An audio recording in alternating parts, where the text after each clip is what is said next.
So just a few thoughts on not just this panel, but maybe a few recent panels and this one. One of the tensions it seems that a lot of you and others are alluding to is, again, when we come as outsiders or as third party or as professionals wanting to intervene, there's some kind of movement in the field, it seems, towards, again, valuing organic or indigenous knowledge more than the case was in the past. Although, again, of course, that knowledge it's just a matter of, in a way, what Kevin calls the type 1 and type 2 errors, different regimes of power. It's either we, the outsiders, come with some kind of ethics, or we defer to ethics that exist because we think there's something better in place, but those ethics that existed before we came in were probably also subject to power relations. Gender lens wasn't mentioned a lot here, but that's also something that, so in other words, the fact that it's indigenous doesn't necessarily mean it's more ethical or better, and the fact that it was working for a while doesn't mean that either. It could have been structural violence that survived for a long time. So in other words, we're still stuck with the same problem.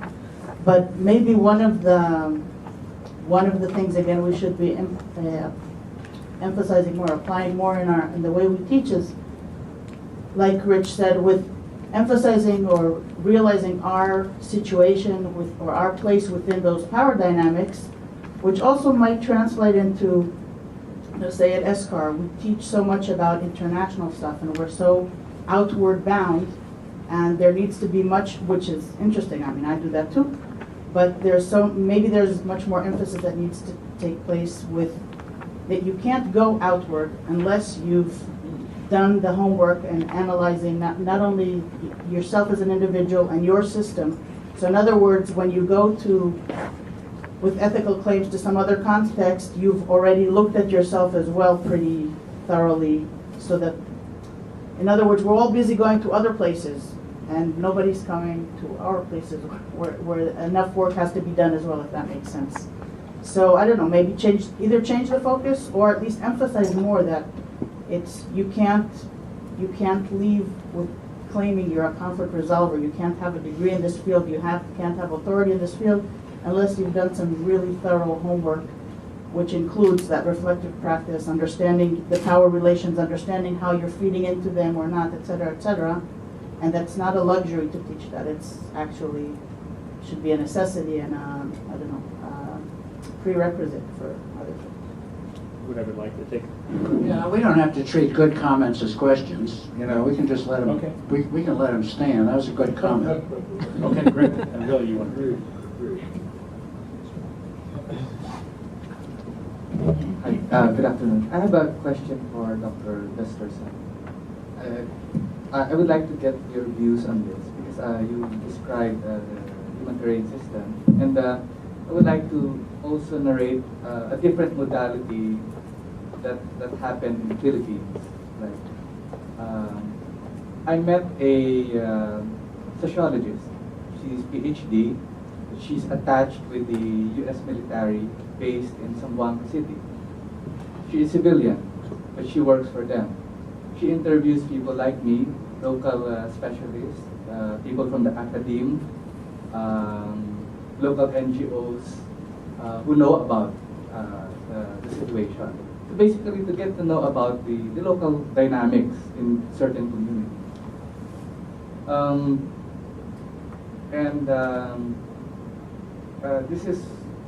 This is one way of how the U.S. military, even the Philippine military, would get information. They don't go in with arms, etc. They interview local specialists. And secondly, I don't know if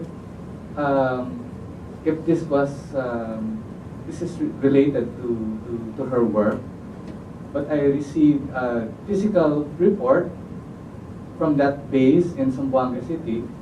An officer gave it to me.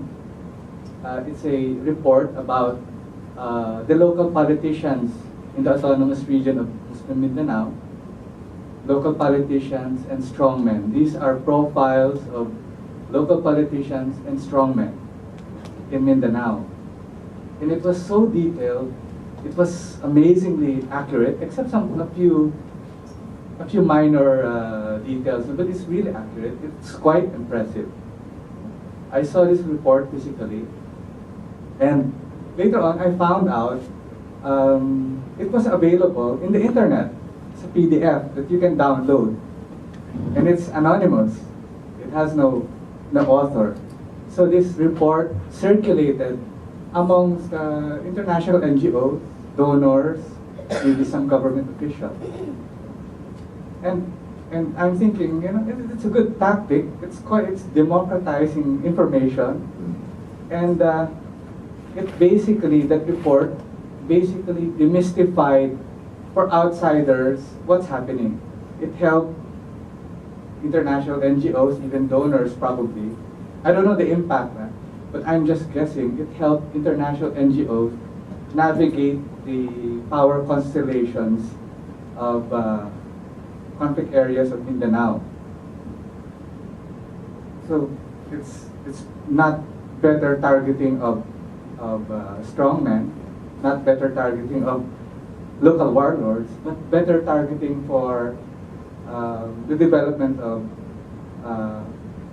interventions, programmatic interventions for donors. I don't know, how do you view this? For me, I'm just guessing that is what is happening. But for me, I think me as an outsider, I worked for an NGO before, that information was really useful in navigating those power structures. So does weaponizing anthropology have a democratizing effect? So just to be clear, you're talking about two reports, and the second of them, you as an NGO person found helpful. This is the same report, which I thought I had exclusively, because it was given to me in hard copy. But then later on I found out it was on the internet, circulated. Now, I'm keenly aware there are two other anthropology folks here that don't want to be seen as legislating for the discipline, and I'd be interested to hear what they would say, Kevin and Mark would say about this as well. First of all, let me say, I don't want you to hear me as saying that anthropologists should never work for the military or for the national security state. So for example, the CIA has an anthropologist in residence, and he talks to CIA employees, tries to find out what they like about working for the CIA, what they don't like, and communicate with the people who run the CIA to say, I'm talking to you on behalf of worker drones in the CIA about why they get disaffected about their work, what they don't like about the agency. So he's empowering the people that he studies. So I'm not against consulting to the national security state under any circumstances. Rather than saying that this person who may or may not have been an anthropologist or a sociologist and we don't know too much precisely about what she did, rather than making a pronouncement that she was on this side or that side of the ethical line, let me just say that in situations like this, I think the best practice for anthropologists is that they are extremely open with everyone they talk to, so that everyone understands exactly who the anthropologist or sociologist represents. They share what they are finding with all the people they've been talking to, not just with the people who pay the bills, right? And I think many anthropologists would say that if people are kind enough to talk to you and make themselves vulnerable to you by sharing information about themselves personally or about their community, you have an obligation to them in return. And many anthropologists feel that they have an obligation of advocacy to the people they've studied, who may not be able to represent themselves, and an anthropologist might be able to advocate for them in places that they can't reach. So another anthropologist who was on the front page of the New York Times in the last 3 years is an anthropologist who studies teenagers to find out what they like about products they buy, and shares that information with Disney so that Disney can make more money getting those teenagers to buy more things. I regard that as unambiguously unethical. First of all, you're working with a vulnerable population, kids. Second, you do not have the well-being of that population in mind at all. All you want to do is have the person who pays you exploit them and sell them more stuff. So if the sociologist you're talking about is like the Disney anthropologist, and it's about using those people in the Philippines for the ends and goals of the Americans, then I have a problem with it. If they're advocating for the Filipinos they talk to, and if their primary goal is to make their life better, then that would be closer to best practice. I don't know if Mark can... Go ahead. Okay, well, first of all, let me just join Rich and others in welcoming Hugh Gusterson to the Arlington campus. As some of you know or don't know, Hugh is one of the most energetic and leading critics of the abuse of power, not just at the university, but in the United States more generally right now. And as a card-carrying anthropologist, proud to claim him as one of our own. I guess I had a very brief question for Hugh, but just to respond to Willie's point in a way that interconnects both Linda and Rich. So if the principle is do no harm, then it opens the question, or it begs the question, what do we mean by harm?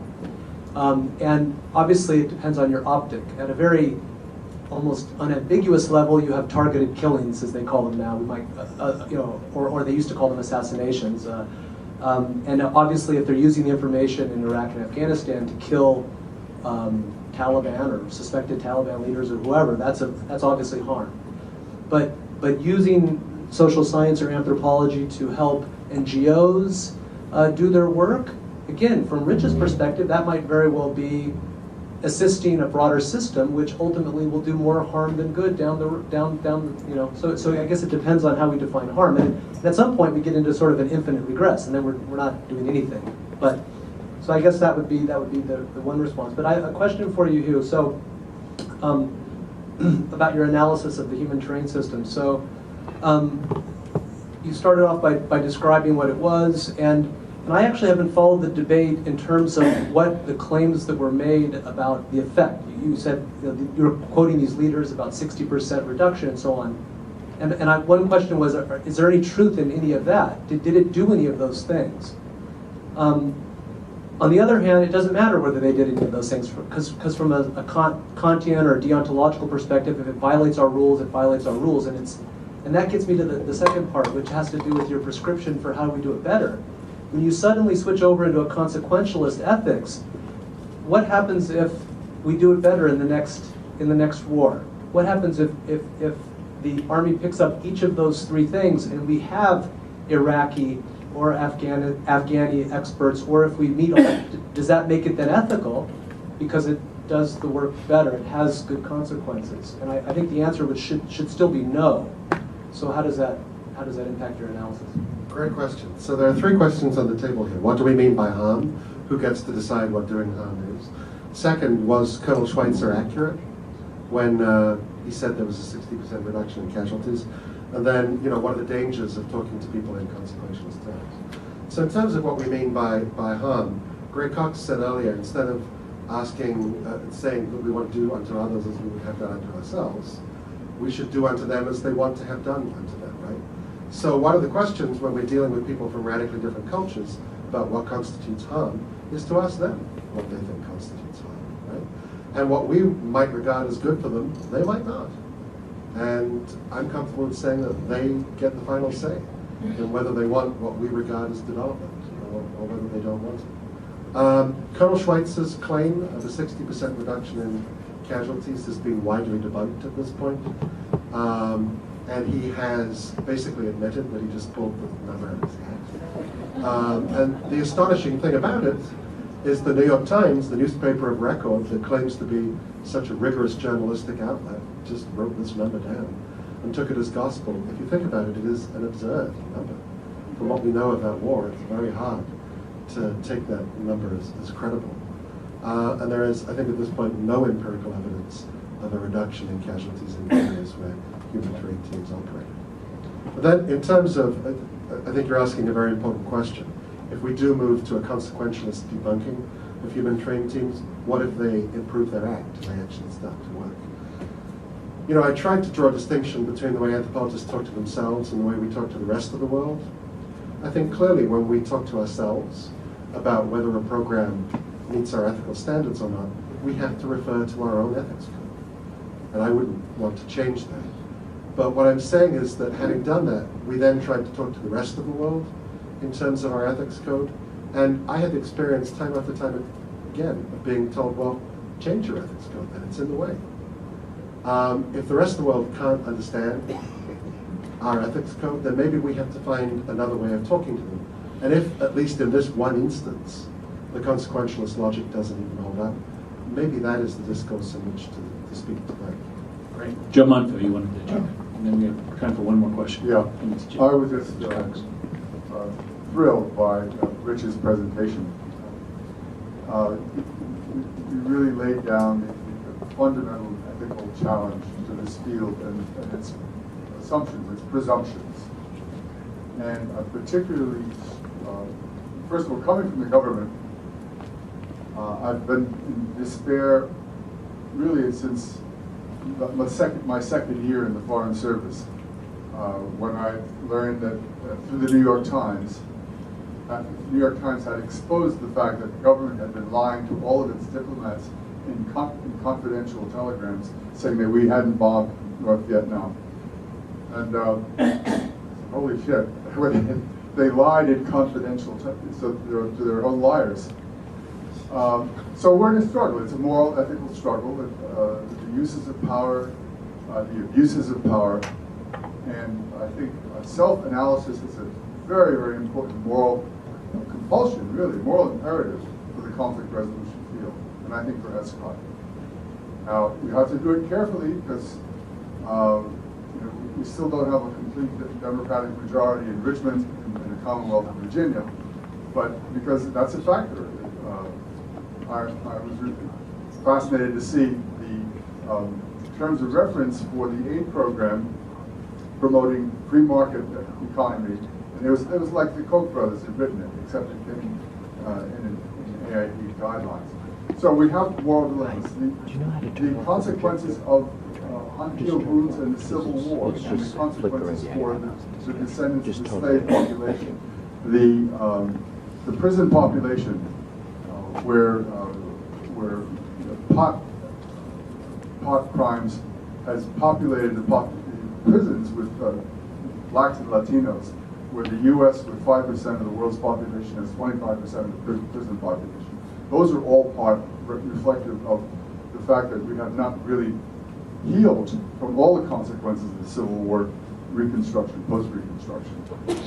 Not even focused on the fact that New Englanders, self-righteous New Englanders, were also slaveholders. So we have a lot to look at. We have a lot to learn about the ethical imperatives in the conflict analysis, conflict resolution, structural violence field, looking at ourselves. If we actually learn it and reflect it in the curriculum and the studies, and also in the debate with the public, we should do op-eds that focus on certain of these crimes. And Hugh's work is so important. Obama is doing his best to wean us from expeditionary warfare. Eric Holder is trying to get the kids out of prison and also to fix the flawed voting rights system. That's where so much work is being done, and we should be focusing on it too. But I think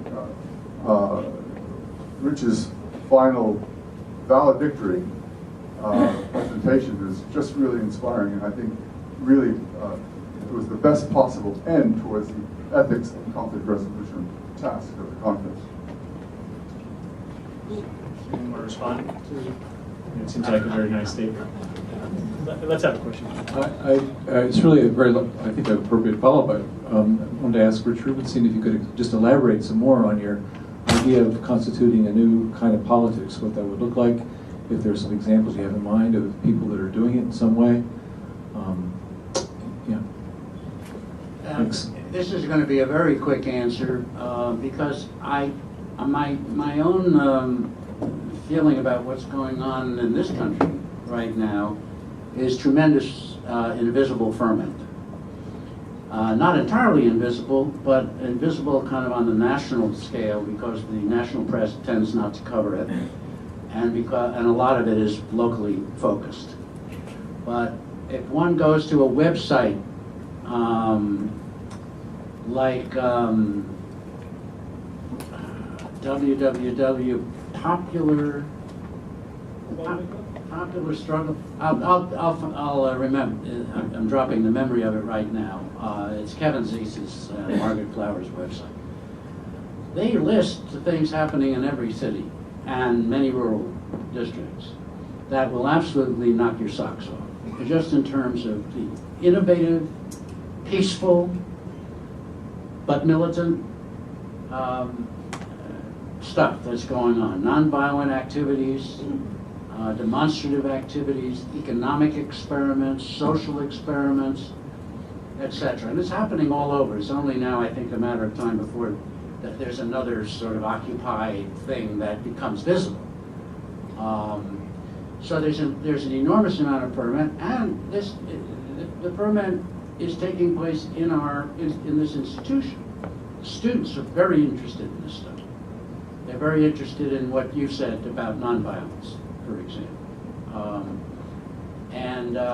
We have a working group on systemic violence and system transformation that has, I think, 35 members at the moment, of students who are all working on this, on these issues. I think the starting point is to get beyond the reform versus revolution distinction, as Allison and Sarah were talking about. And to get beyond it, I would think, to reframe the question as, how do we have a nonviolent revolution? That is to say, how do we have very significant change which lowers the amount of systemic violence without being violent and making things worse. So this is a very vague answer, because to be more specific would take too long. I wish I could remember the name of the website.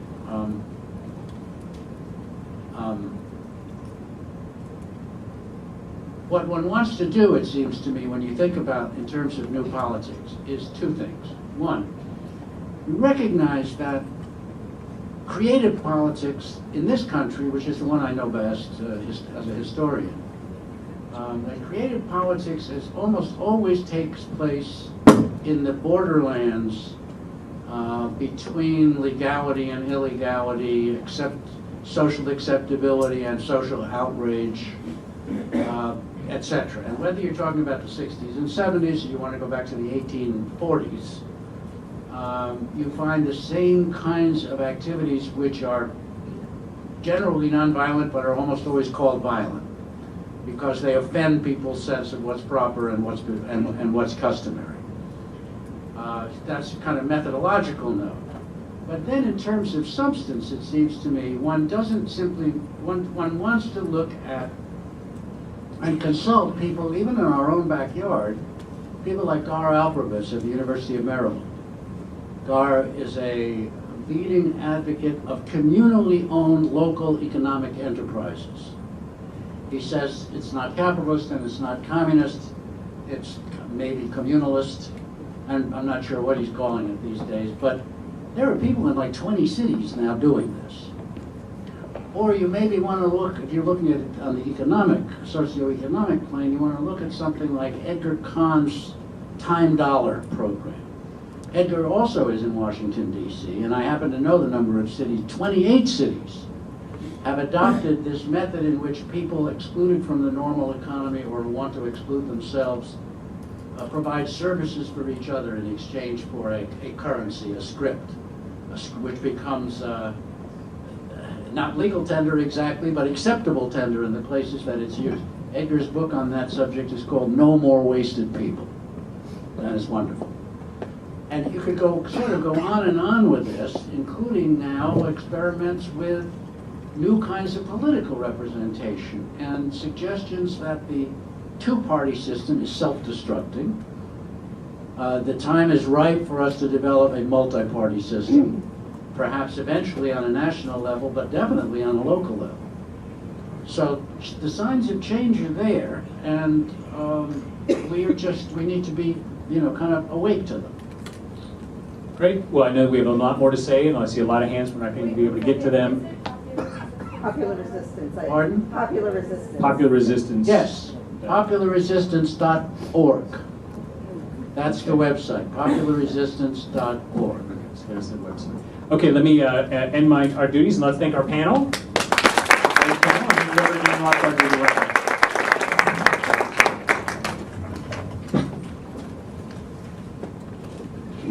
So the objective, we have met the objective of this conference, which is to get experts in the field to raise these normative issues, to confront us to some degree. Closer? That's better. To confront, what I'm particularly impressed with, actually, with the speakers, is there was not just the recognition that our field is deeply normative, but what that means for moving forward constructively. And I think we heard a number of issues that were that moved us forward just in the last few minutes. Of course, Rich's very provocative and valuable contribution. And I also want to underscore Rich's point that we definitely need very strong and deep interlinkages with people from other disciplines, from other fields, from other professions, as evident just right now with Hugh Gusterson's insights. So for the last few minutes, well, first of all, I just want to ask you to join me in thanking the presenters for really rich and wonderful So for just a few minutes, I would like to ask, and if we can keep this as open and informal as possible, even though it's university room, where do we go from here? What issues are pressing for future work? Work, whatever, academic work, non-academic work, and so on. And Hilmi, where's Hilmi? Okay, Sarah, yes. Well, I had this idea based on listening to this great presentation all day, really spurred on by Solon, his presentation this morning about, sort of the relationship between basically theory and practice and implications for us. Following up on Rich's important point, thanks, that, That's not working. That was not working. Out of battery, Jay. I'll shout. I'm good at it. So I was thinking about what Rich's call to action, which for me was about how do we go about first. The first stage, and I think what you said is really important, Rich, is to understand ourselves in context. What are the analytic frames we have for doing that? And do we do that with ourselves? Do we have analytic frames in the field of conflict resolution for that? And I would submit we don't. I don't think we do. We've got CAF 2.0, competing with the CAF 2.0 at the USAID and State Department, which has no reflexivity built in at all. How do we take power and knowledge and try to build if not a science, methods, as Solon was talking about, for that kind of reflective analysis? And I don't think we've got it. And I think Rich is absolutely right. It has to be the first step. That's one step. Thank you very much. I totally agree. Yeah. We might need to take insight from other professions. We've done that well, and so on, as paradigm cases. So, thank you. Who else? Diane?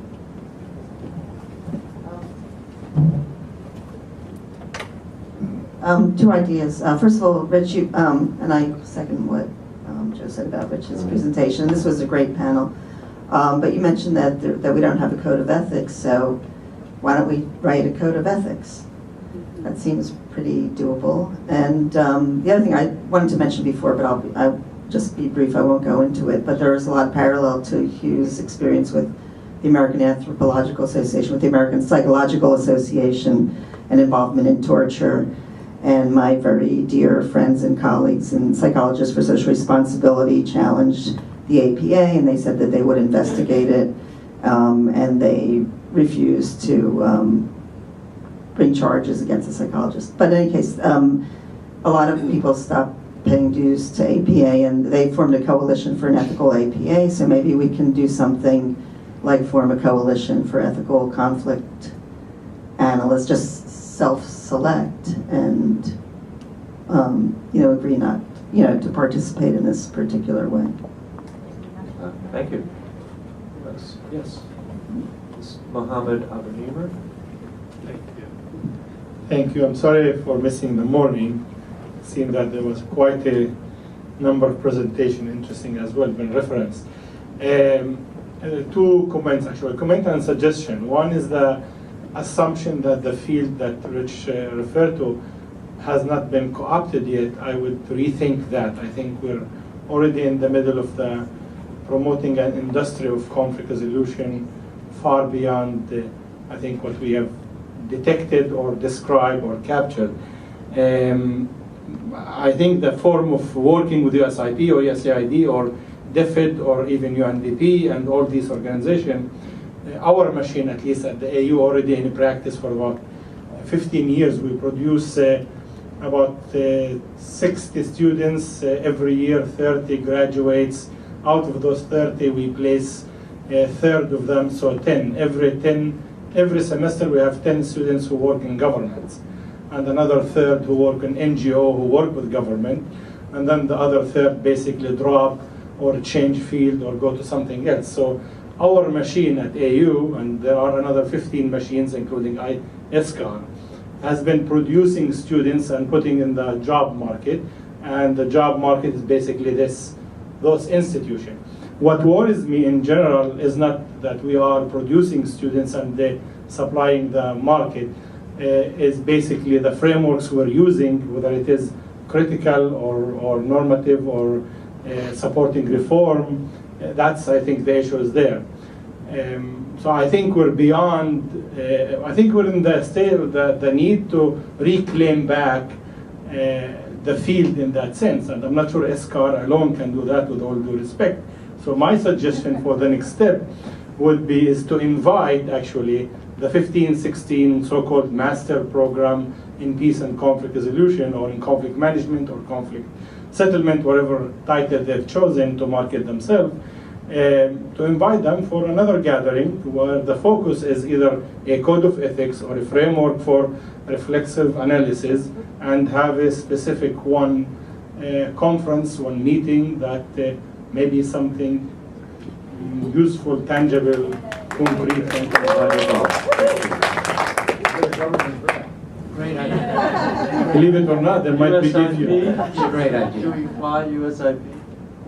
Linda? I just want to point out that I'm dating myself in the field here, but I think about 15 years ago, there was a group of people that tried to develop a code of ethics for the field, and they couldn't get people to agree on it. And I think we need to revisit that. I think it's time in the history of the field to revisit that, because it failed miserably. They couldn't get people to agree. I know Basic elements of practice. this was a challenge in the AMA and the American Nursing Association years ago, and what I know, the Nursing Association is very upfront, and their code is very rich, and it's very important in their teaching. AMA is, different, but it is. I am sure if we do this, it would be extremely controversial amongst us. But not to say we shouldn't, but it would be tough. Can I just say something about the American Anthropological Association Code of Ethics, which we rewrote over the last 4 years. And the new version has a structural feature to it that I think is just fantastic. It's now a living document. Instead of just being like the 10 Commandments that are handed out to people, it's on the web, and there are articles that are embedded in it. You click on them. There are articles by anthropologists reflecting on ethical dilemmas that they've had to resolve, so that you don't just read the sort of statute language. You can click on things and actually read in their own words anthropologists talking about how they struggled with a dilemma, or an article from the New York Times about the anthropologist who took Native American DNA and did things with it that they've never disclosed they're going to do that's clearly unethical, and so on. Mohammed, and then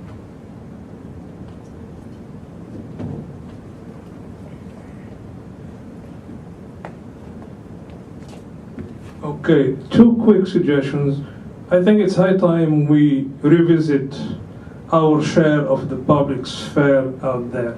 How can we position ourselves vis-à-vis the public, vis-à-vis the political machine altogether? It seems we are trying to change, to reform those social systems, but we do it in silence. We do it in quiet rooms.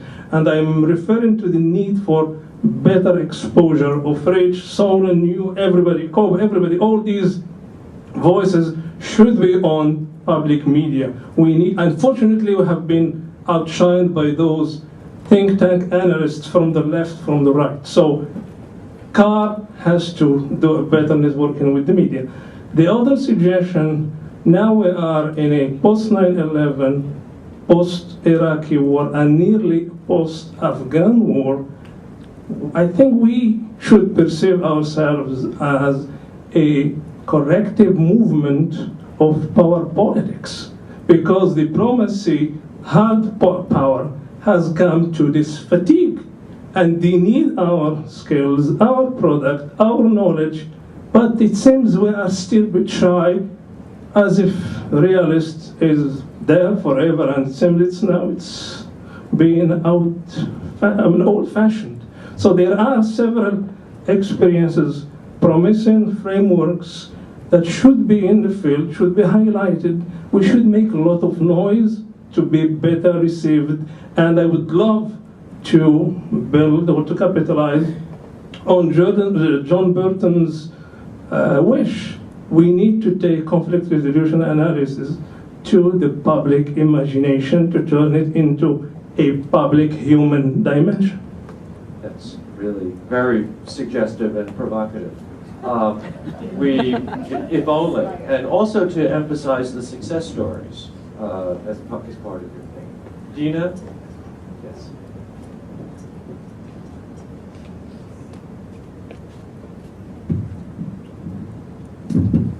This also relates to imagination, which you brought up, especially towards the end of your comment, which was a good segue.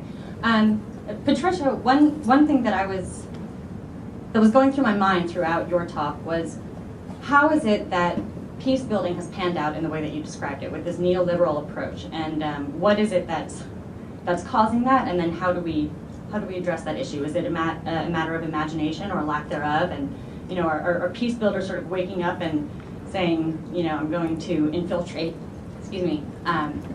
peace building industry with these neoliberal values?